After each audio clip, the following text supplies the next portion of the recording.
द्वितीय वर्ष परीक्षा पाई एगुड़िक अत्यंत गुरुत्वपूर्ण प्रश्नोत्तर 2026 मसीह एथिरु बहुत गुड़िए प्रश्न परीक्षा आसीबो तेणु आपण माने एहाकु ध्यान देई पढ़ंतु।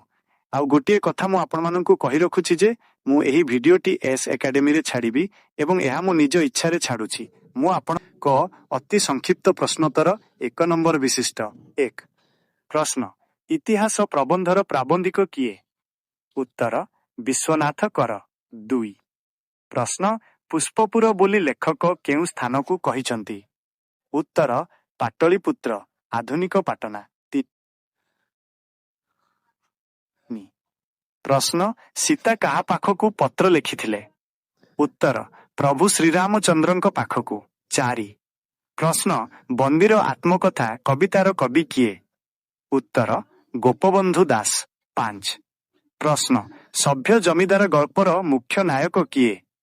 उत्तर राजीव लोचन। 6 प्रश्न पिंगला किए थिला? उत्तर जने नर्तकी बा अभिसारिका। 7 प्रश्न गोपबंधु केउठारे बंदी थिले? उत्तर हजारीबाग जेल रे। 8 प्रश्न सीतांक दुई पुओंक नाम कौन? उत्तर लव और कुश। 9 प्रश्न वार्ता कवितार कवि किए? उत्तर सच्चिदानंद राउतराय। 10 प्रश्न पताका उत्तोलन गल्पर गार्पिक किए? उत्तर सुरेंद्र महांती। 11 प्रश्न मेघ केउ मार्गरे पुष्पपुर जीव बोली लेखक कहिसंती? उत्तर आकाश मार्गरे। 12 प्रश्न इतिहास कहार दर्पण सदृश? उत्तर गोटिए जातिर।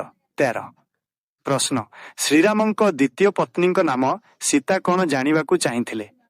उत्तर से केउ तपस्या करी श्रीरामंकु पाइले? 14 प्रश्न रूपांतरण गल्पर लेखक किए?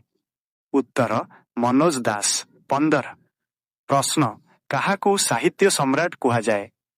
उत्तर उपेंद्र भंज ओडिया काव्य साहित्य रे। 16 प्रश्न लवकुश केउ बीणारे रामायण गान करुथिले? उत्तर कुशलभ बीणारे। 17 प्रश्न गणतंत्र शासन रे शासक और शासित किपरि? उत्तर एक ओ अभिन्न। 18 प्रश्न पिंगला मनरे केउ भाव जाग्रत हैला? उत्तर वैराग्य भाव। 19 प्रश्न जमीदार बाबूंक विश्वासी चाकरर नाम कौन? उत्तर रतनिया। 20 प्रश्न उत्कलमणिक जन्मस्थान केउटी? उत्तर सुआंडग्राम। 21 प्रश्न समाजर केउ श्रेणीर लोकंकु वार्ता कवितारे आह्वान दिया जाइछि? उत्तर निष्पेषित और श्रमिक श्रेणी। 22 प्रश्न राजीव लोचनंक स्त्रींक नाम कौन थिला? उत्तर सौदामिनी। 23 प्रश्न लेखक मेघकु कहार प्रतीक भावे ग्रहण करिसंती? उत्तर परोपकारर। 24 प्रश्न इतिहास विवर्जित जाति किपरि? उत्तर मृतप्राय। 25 प्रश्न छोट मोर गांटी कवितार कवि किए? उत्तर सच्चिदानंद राउतराय। ख संक्षिप्त उत्तरमूलक प्रश्न 2 नंबर विशिष्ट। 26 प्रश्न इतिहास पठनर उद्देश्य कौन? उत्तर अतीतर भूलरू शिक्षा ग्रहण करी वर्तमान और भविष्यत को सुधारिबा इतिहास पठनर मूल उद्देश्य। 27 प्रश्न पुष्पपुर वासींक प्रति लेखकंक अनुरोध कौन? उत्तर लेखक चाहंती पुष्पपुर वासी मेघर स्वागत करंतु एवं तार बारिधार रे धरणी को शस्यश्यामल करंतु। 28 प्रश्न सीता काहींकी निजकु भाग्यहीन कहिसंती? उत्तर श्रीरामंक परी स्वामींकु पाई मध्य से वनवासरे अछंती एवं पुत्र माने पितृस्नेहरु वंचित सेथिपाई से निजकु भाग्यहीन कहिसंती। 29 प्रश्न पिंगला काहींकी आउ प्रेमिक को अपेक्षा कला नाही? उत्तर पिंगला मनरे ज्ञानर उदय हैला एवं से जानी पारिला जे पार्थिव प्रेम मूल्यहीन केवल भगवत प्रेम ही शाश्वत। 30 प्रश्न वार्ता कवितार मूल स्वर कौन?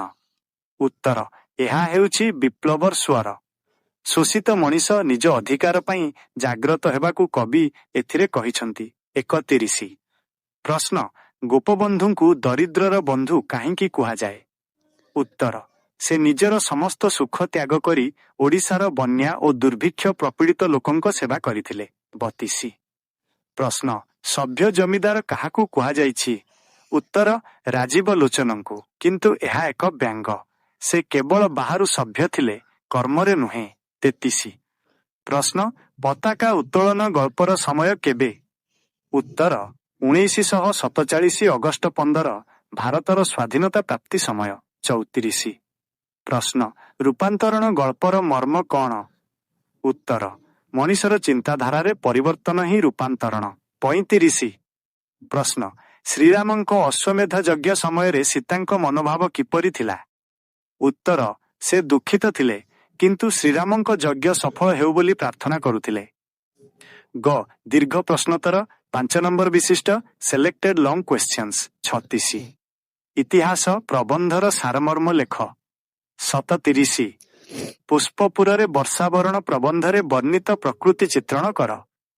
38 ତପସ୍ୱୀର ପତ୍ର କବିତାରେ ସୀତାଙ୍କ ପତିଭକ୍ତି ଓ କରୁଣ ରସର ବର୍ଣ୍ଣନା କର। 39 ସଭ୍ୟ ଜମିଦାର ଗଳ୍ପର ସାମାଜିକ ଚିତ୍ର ଆଲୋଚନା କର। 40 ପତାକା ଉତ୍ତୋଳନ ଗଳ୍ପରେ ସୋମନାଥଙ୍କ ମାନସିକ ଦ୍ୱନ୍ଦ୍ୱ ଦର୍ଶାଅ। 41 ପିଙ୍ଗଳାର ଅଭିସାର କବିତାରେ ଆଧ୍ୟାତ୍ମିକ ଚେତନା କିପରି ପ୍ରତିଫଳିତ? 42 ବାର୍ତ୍ତା କବିତାରେ କବି ଶ୍ରମିକ ଶ୍ରେଣୀକୁ କେଉଁ ସନ୍ଦେଶ ଦେଇଛନ୍ତି? 43 ଗୋପବନ୍ଧୁଙ୍କ ଦେଶପ୍ରେମର ଚିତ୍ର ବନ୍ଦୀର ଆତ୍ମକଥା କବିତାରେ କିପରି ବର୍ଣ୍ଣିତ? 44 ଛୋଟ ମୋର ଗାଣ୍ଟି କବିତାରେ ପଲ୍ଲୀ ଜୀବନର ସୌନ୍ଦର୍ଯ୍ୟ ବର୍ଣ୍ଣନା କର। 45 ଓଡ଼ିଶାର ସଂସ୍କୃତି ଓ ପରମ୍ପରା ପୁଷ୍ପପୁରରେ ବର୍ଷାବରଣରେ କିପରି ସ୍ଥାନ ପାଇଛି? ଘ ବ୍ୟାକରଣ ବିଭାଗ ଫଟି ଗୁରୁତ୍ୱପୂର୍ଣ୍ଣ ରୂଢ଼ି ଓ ଲୋକବାଣୀ। 46 ଆକାଶ କୁସୁମ ଅସମ୍ଭବ କଳ୍ପନା। 47 ଅନ୍ଧର ଲଉଡ଼ି ଅସହାୟର ସାହା। 48 କୁମ୍ଭୀର କାନ୍ଦଣା ଛଳନାପୂର୍ଣ୍ଣ ଦୁଃଖ। 49 ଘୋଡ଼ା ଛୁଟିବା ଅପଦସ୍ଥ ହେବା। 50 ଦେଶକେ ଫାଙ୍କ ନଳିକେ ବାଙ୍କ ବିଭିନ୍ନ ସ୍ଥାନରେ ଭିନ୍ନ ଚଳଣି। इता संगे भिडियो हमर इना एंड होचे एंता भिडियो देखा लगे मुझे सब्सक्राइब करबो नेक्स्ट भिडियो रे मिलमा।